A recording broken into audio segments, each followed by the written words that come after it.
everybody! So this week I'm doing the gender identity tag. Now, as of the time that I'm filming this, I've come out with my gender identity to my friends in Seattle, and that's it. I'm now in California. I've tried with my parents, and I don't think they quite get it. I haven't even attempted with my brother, but I don't really care because he doesn't care. My friends here, I haven't actually seen in about 3 years, so who knows if we're still friends.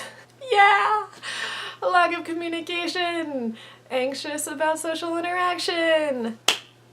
Let's get started, shall we? I need to stop imitating other YouTubers that I watch. What do you identify as? I identify as being a human. I don't think I fit on the binary anywhere. I am not male, I am not female, I am not gender fluid. I think I just don't have a gender. If I could, I'd be a Ken doll, because no nipples. Nipples freak me out. And completely smooth and no genitalia. I could be a Barbie doll, but Barbies have boobs. I don't really want that. So I think the specific name for it is agender. So there you go. What are your preferred pronouns? I prefer the pronouns they, them. She, her has started, now that everybody calls me that here because no one respects my gender or knows about it, it's starting to really bother me, but I don't know if I could pass off as he, him, but he, him feels more comfortable than she, her, if that makes any sense.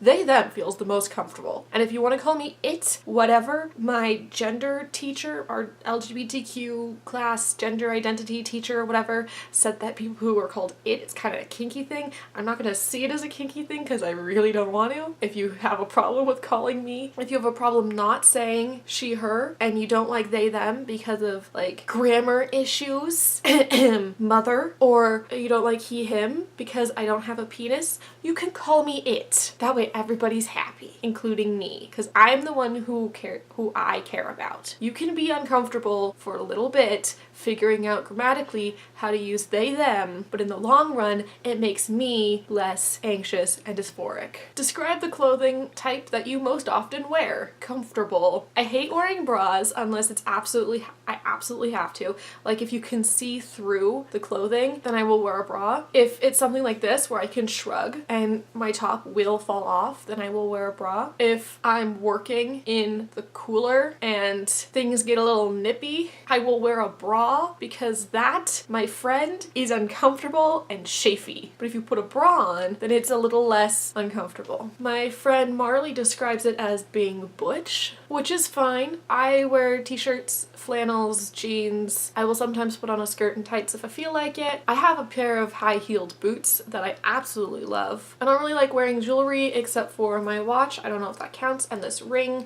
that I got when my friend died. I don't have my ears pierced because I'm afraid of needles. I don't have tattoos either, so that's not part of my identity. I guess I just like comfortable clothing, and then sometimes I like to look cute. What are your choices with body hair? I don't shave at all, anywhere. The only thing I do is sometimes I have a single hair on my chin that is darker and thicker than the rest of them. Because it's not even, I pull it out. I do the same with my eyebrows, but like arms, I know some people shave or wax their arms. Don't do that. I do not do that. Armpits, don't shave them unless for a dance recital I have to, in which case that's not my choice, that's the performer or the choreographer's choice because everybody needs to look uniform, which I understand. It's part of the profession. If you have a problem with that, don't go in the industry. I can do that. You don't have to. It's just annoying when it grows back and it itches. And then I don't shave my legs. It's too much of a hassle. And I don't even like to think about anywhere else. How do you style your hair? Well, I cut it and then shave it and then flip it to the side and then get it wet. That's it.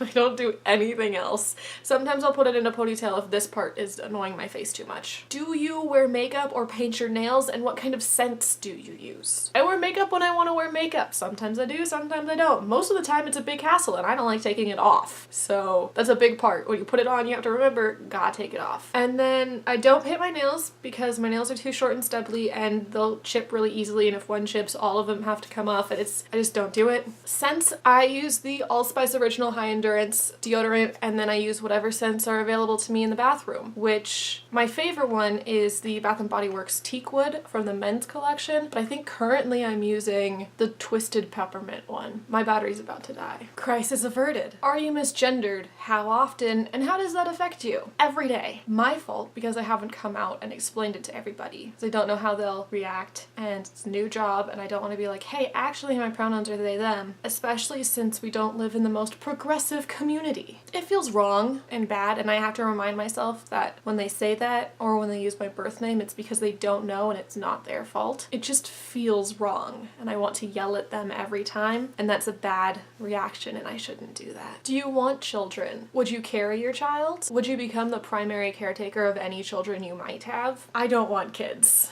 I do not want to carry them. I do not want to have babies. If my partner, should I get one, wants them, then that is fine. If they can carry, I'm not carrying. They can carry. If they want to be primary caretaker, that's fine. If they want me to be primary caretaker, that is not fine. I will not do that. I will not be the only person taking care of however many children there are. Teamwork. I will help. I will not be the only one. If they want to be the only one, then I guess I am okay with that. But personally, I don't. If anything, when I am financially stable and have a job and have a house and a situation where I'm able to, I want to foster teens who are either troubled or can't get adopted because of how old they are, and I want to give them an environment that allows them to make choices in order to thrive and survive and actually become the humans that they want to become. I don't know.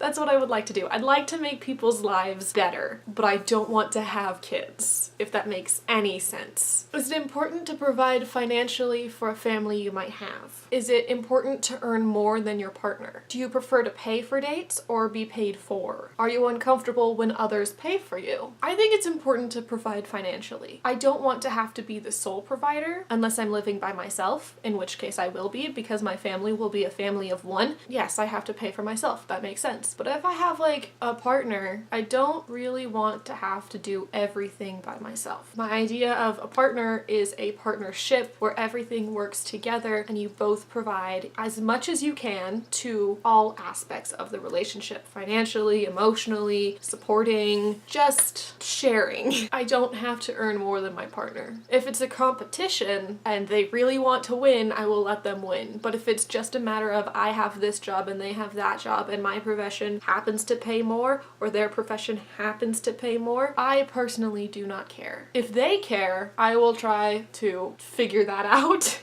and be considerate of them, but I will not sacrifice my job because it pays more than their job because they are insecure. I don't know why I would be with a person like that in the first place, but that will not be happening. I don't really prefer who pays for dates. It makes me uncomfortable when people try to give me money, but if they're trying to pay for me, then I'll accept that. And if they want me to pay, if I can afford it, I will accept that as well. Hopefully everything works out and it's equal. I'm all about equality. If they ask me to give something up that I like, no. If they're the kind of person who wants to and is not asking me to give something up, then okay, fine. But I will not give up what I love to make you feel more secure. But if it's up to me, then equality all around. Whoever it might be. There's a hummingbird on that bush. Anything else you have to add about gender? Gender identity does not equal sexual orientation at all. The two are separate. They are two different entities. You can be one thing and it doesn't mean you are another. You choose what you identify as. For me, agender, not a gender. Also asexual. Don't even want to go there. And to me, it doesn't matter, like a romantic relationship, I'm all for. But I draw the line at specific places. We're not going there. But it doesn't matter to me, gender identity, one way or the other. But some people, I think society in general connects the two together. I think it's most prominent with trans people. And, well, if you're trans, what's your sexuality? They don't go together. They happen together, but one does not mean the other. And I just think that's really important for people to understand. They're not the same thing. So that was my part of the gender tag. There have been other people who do the gender tags. It's a big project online. I can put a link to a site that I found about about it down below. I know Miles Chronicles has done it, I think before and after tea, and then Hannah Hart has done it. So if you're somehow watching me and haven't seen that, go check that out.